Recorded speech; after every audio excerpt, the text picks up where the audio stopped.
Salut à tous et bienvenue dans ce nouvel épisode de Tech Antique. Pour aujourd'hui, on va prendre la suite d'un épisode que je vous ai fait l'année dernière, il y a 2 ans. Je vous ai présenté les cassettes neuves qui sortaient en ce moment. Alors j'avais commencé par les cassettes chinoises qui valent pas grand chose en fait. Et puis en fait, quelques autres marques américaines et puis européennes ont sorti des cassettes. Donc je vous avais déjà présenté en premier la cassette fabriquée en Bretagne, la Recording The Master, qui était à ce moment-là vendue en 60 minutes. Et puis la cassette ferrique de chez ATR Magnetics. Elles performaient plutôt bien toutes les deux avec une meilleure qualité de son pour la RTM Fox, mais le temps a passé et il y a pas mal de nouveautés. Au niveau des nouveautés, c'est pas très compliqué. Déjà, je vais me limiter à ce qui est accessible en Europe parce que j'ai pas réussi à avoir ni de vraies bandes NAC, même si je pense qu'ici une des bandes que je vais vous présenter est fabriquée par la National Audio Company. Et je sais aussi qu'il y a en production des bandes magnétiques en Corée et peut-être au Japon. Je ne sais pas si les nouvelles Maxell sont des bandes coréennes ou sont vraiment fabriquées au Japon, mais elles sont quasiment introuvables en Europe. Donc il faut passer sur des sites japonais et puis éventuellement se les faire importer. Donc avec tout un truc super compliqué et cher. Donc pour l'instant je me limite à ce que je peux trouver chez Thomann ou chez les autres en Europe. Mais pour l'instant c'est tout ce que j'ai pu trouver chez Thomann. Si vous avez des importateurs qui me permettent de tester des bandes, c'est avec plaisir. Mais pour l'instant je vais prendre que ce que j'ai à disposition à des prix correct entre guillemets. Alors d'abord, il y a la Recording The Master en 90 minutes. Je vais la tester à la fin. Elle a l'air d'être similaire à la 60 minutes. La bande est juste plus fine. Donc on va voir si ça se débrouille aussi bien que la 60 minutes. En tout cas, le boîtier est légèrement différent de la 60 minutes. Mais il a l'air d'être très qualitatif et un peu différent de ce qu'on trouve actuellement. En tout cas, un nouveau design. Ensuite, on a de la bande fabriquée qui serait fabriquée en Grande-Bretagne. Apparemment, on trouve assez peu d'informations. La EQ Professional, voilà. Donc, je sais plus les prix, je vous les mettrai sur le coin. Et enfin, la capture qui serait peut-être de la NAC, je sais pas exactement. J'ai des doutes, fabriqués aux USA. Et enfin, le truc super intéressant, c'est que chez ATR Magnetics, ainsi que chez NAC, c'est peut-être et sûrement la même bande d'ailleurs, ils ont refait des bandes de type 2 en ferro-cobalt, pas du vrai chrome. Et on va voir ce que ça donne parce qu'il y a la version Silver qui coûte 13,90 € et la version Gold qui coûte 24,90 €. Je n'ai pris que la Silver, elles avaient l'air d'être similaires.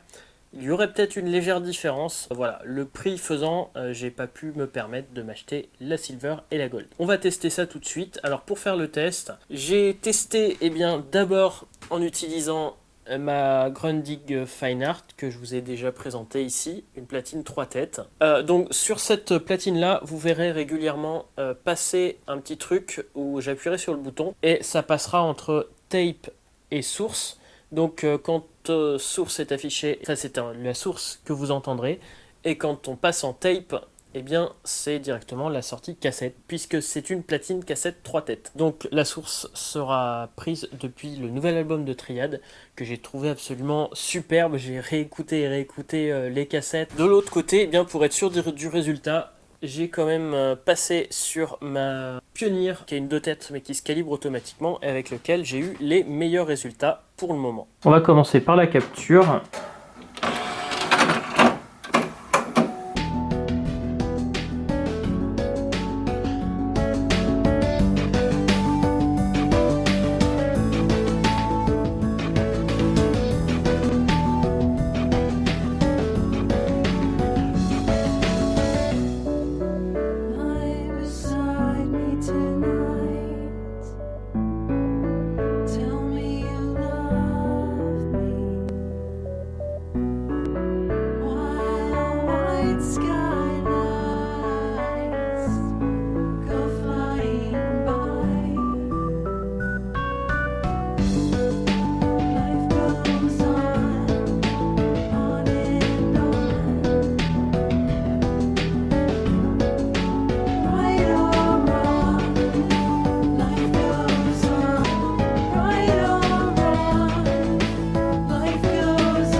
Sur la professionnelle, en fait j'ai dû mettre du scotch parce que la protection à l'écriture est déjà installée sur une cassette neuve. Assez étrange.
Bah, celle-là, elle réagit plutôt très bien. Je l'ai pas encore écouté l'examen au casque, mais en tout cas au haut-parleur, elle réagit mieux que l'autre. Plutôt impressionné parce que j'avais pas souvenir qu'il disait du si bon. Donc la ATR Magnetics Cobalt Silver.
sparks of burning spots, showering vacant lots, flashing flying flares, tearing through thin air.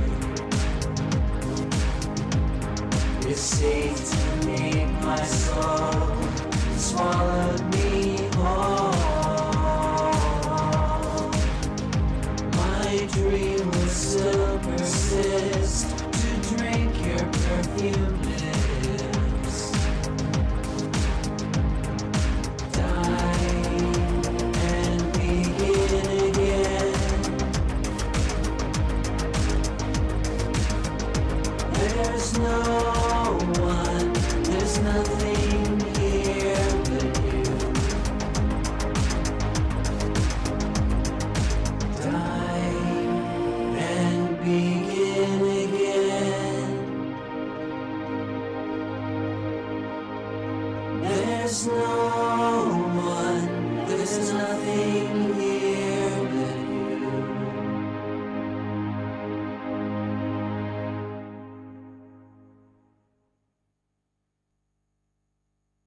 Donc voilà, les tests sont terminés. Donc j'espère que ça n'a pas été trop long. Hein. Donc il y avait les chapitrages, n'hésitez pas pour les prochaines vidéos, si je mets des chapitrages, à passer plus loin.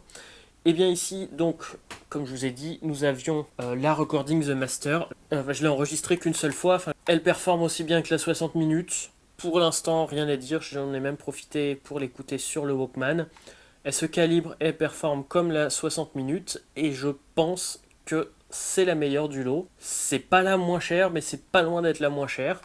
Donc au final, s'il y en a une à conseiller, ça serait celle-là. C'est vrai que c'est peut-être une de celles où il y a le plus de bruit de fond, mais c'est celle avec lesquelles, en tout cas, le son sort le mieux, le moins distordu, où j'ai l'impression d'avoir au casque la dynamique la plus importante. La suivante, la EQ Professional, on va dire que, je sais pas si c'est fabriqué vraiment en Grande-Bretagne ou pas, en tout cas, elle a l'air de performer très très bien. Elle prend peut-être un peu moins de niveau que la Recording The Master, mais on est assez proche. En tout cas, pas trop de distorsion. Enfin, j'en ai pas trop entendu au casque. Et plusieurs enregistrements plus tard, elle performe toujours aussi bien. Maintenant, la capture, je dois dire qu'elle distordait quand même dans les aigus.